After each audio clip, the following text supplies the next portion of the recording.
nga ba magtapat sa babaeng gusto mo na mahal mo siya? For today's vlog, yan po yung ating pag-uusapan. Pero bago yan, mag-subscribe ka na po muna. Maraming salamat. God bless po. So alam ko sa inyo, maraming mga lalaki ang shying type man.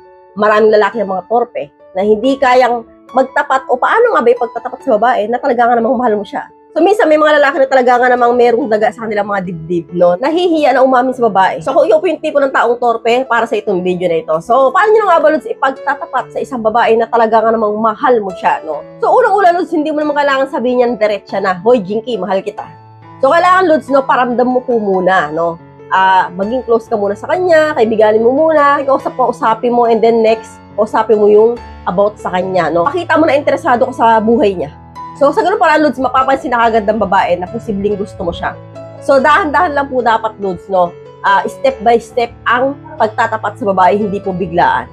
So, and then kapag close na kayo, kunyari, 1 month na kayo, 2 months na kayong magkakilala, and then magkaibigan, so, doon po, Lods, na makukuha mo na yung loob niya pa konti-konti, no? Bigyan mo na ng konti-konting regalo, merienda, mga simple gift na kayang-kaya mo, yun yung pasok lang sa budget mo. So, hindi mo kailangan magregalo ng isang bukay na bulaklak o makmak na dress. So, hindi po ganun. Kailangan mga simpleng bagay lang na ma-appreciate ng babae na nagpapakita talaga ka namang gusto mo siya. So, ang mga babae, Lods, hindi po yan manhid. So, alam na po agad ng babae na gusto niyo sila kapag nagbibigay kayo ng mga simple gifts sa kanila.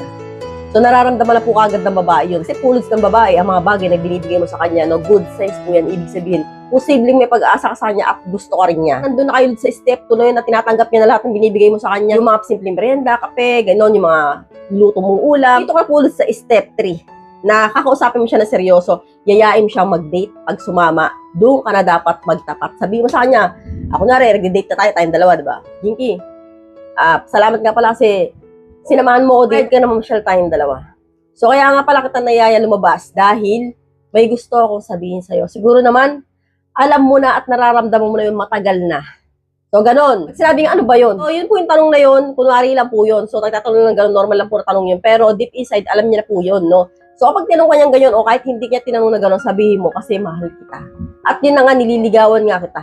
So, gusto ko maging girlfriend. At ikaw yung tipo ng babaeng gusto ko makasama habang buhay. Ganun na kagad, direct to the point na kagad. Wala nang pakimi-kimi, baka maunahan ka pa ng iba dyan. So, kapag ka na-solo mo na yung babae, diretso na kagad, no? Aminin mo na kagad. Wala nang pahiya-hiya. Kasi nandiyan na kayo, no?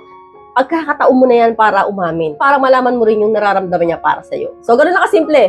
So, hanggang dito na lang po tayo mga Lods. I hope you learned something new in this video. More videos to come. So, stay connected and see you again to my next video. God bless. Bye-bye!